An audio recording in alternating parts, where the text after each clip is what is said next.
Vamos a seguir avanzando. Una de las principales noticias del día es el nuevo revés a la instrucción del juez Peinado en el caso contra Begoña Gómez. Ya saben que la Audiencia Provincial vuelve a corregirlo, la segunda corrección en cuestión de días, y ahora le exige que destruya las copias que obtuvo de todos los dispositivos electrónicos de los que se incautó en los registros a la casa del empresario Juan Carlos Barrabés. María.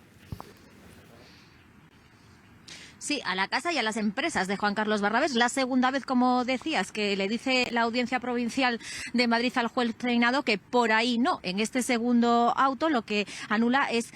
Primero fue la entrada y registro a la casa y a las empresas de Carlos Barrabés, y ahora lo que anula es tanto el volcado como el clonado de todo aquello que se encontró en esos registros. Vamos a saludar a Jordi Nieva, catedrático en Derecho Procesal. Jordi, buenos días. Hola, buenos días. ¿Qué implica esta decisión de la Audiencia Provincial? Que todo lo que pasó en ese registro no se puede utilizar, ni el volcado, ¿no? Sí, efectivamente, es una derivación de la resolución que hicieron el otro día, es decir, que decían que estaba carente de toda motivación la entrada y registro, lo cual quiere decir simplemente que el juez no expresó las razones por las que hacía falta allanar el domicilio de una persona, es decir, entrar en el lugar pues más comprometido de su intimidad y, en definitiva, pues ver ahí todo lo que pudiera tener esa persona, ¿no?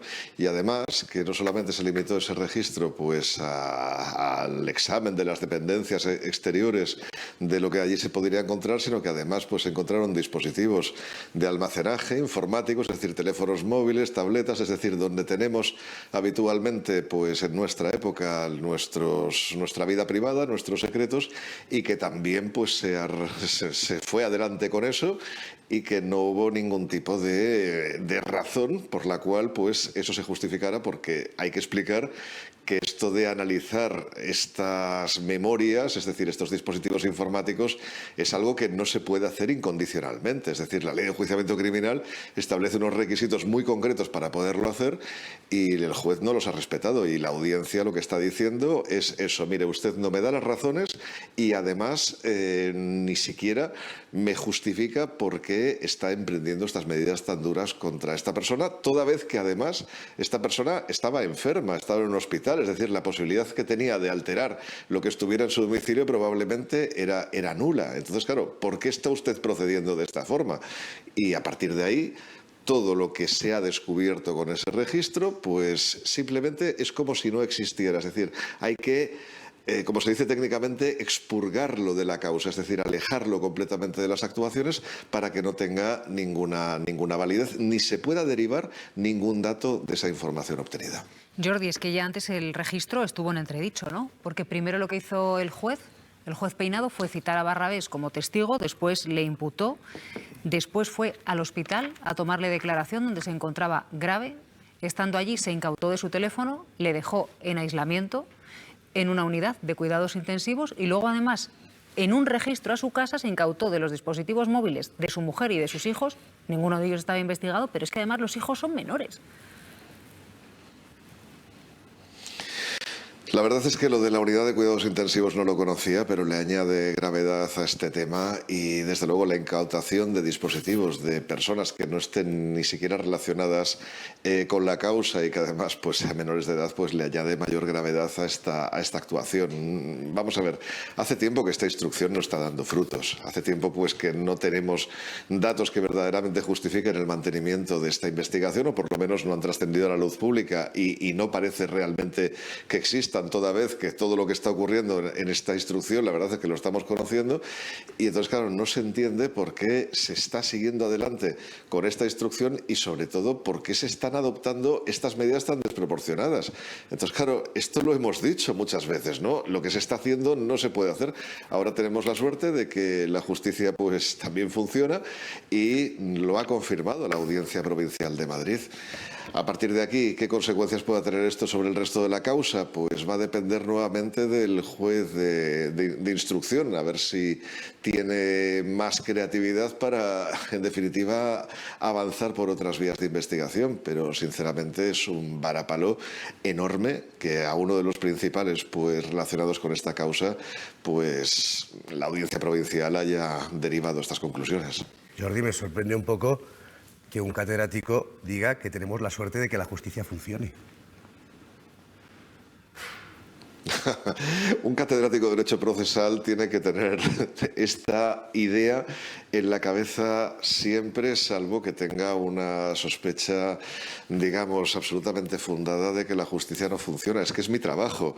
Yo tengo que transmitir confianza en la justicia, pero al mismo tiempo que transmito confianza en la justicia, tengo también que destacar los errores que la justicia comete, porque la justicia, los tribunales, están compuestos por seres humanos que también se equivocan y no tienen nada de particular que alguien como yo, cualquiera de mis compañeros o cualquier otro jurista de este país o incluso no jurista, diga en ejercicio libre de su libertad, de su libertad de expresión, de su derecho a expresarse, pues que algo pues no ha ido bien, y así pues lo estoy haciendo en todas mis intervenciones. Para dejar claro, por constancia, en qué unidad se encontraba Barrabés dentro del hospital. Estaba en estado grave y se encontraba ingresado y aislado. Pintor. Bueno, es que estamos pasando límites, lo comentábamos antes con el hermano del presidente del Gobierno, y ahora tenemos que ir al mismo caso, porque es que además esto ya empieza a ser una persecución a todo el que rodea a cualquier persona cercana al presidente, que esto al final va a dar hasta miedo.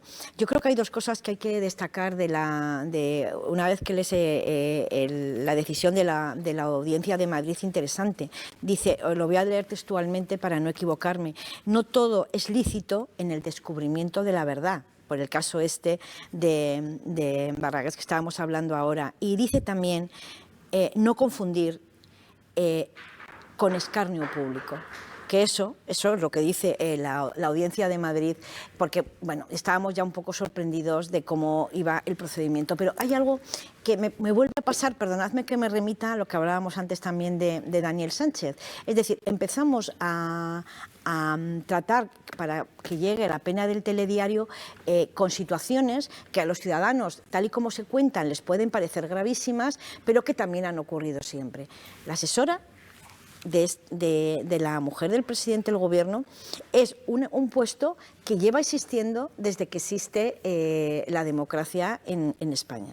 Entonces podíamos hablar que es que ha habido hasta asesores y cuidadores, cuando el presidente Rajoy tenía ya a su padre, por ejemplo, y era lógico que hubiera una persona cuidadora a costa de todos, porque estaba viviendo en la casa del presidente y eso era una decisión personal que todos respetamos. Entonces vamos a utilizar todos las mismas reglas del juego.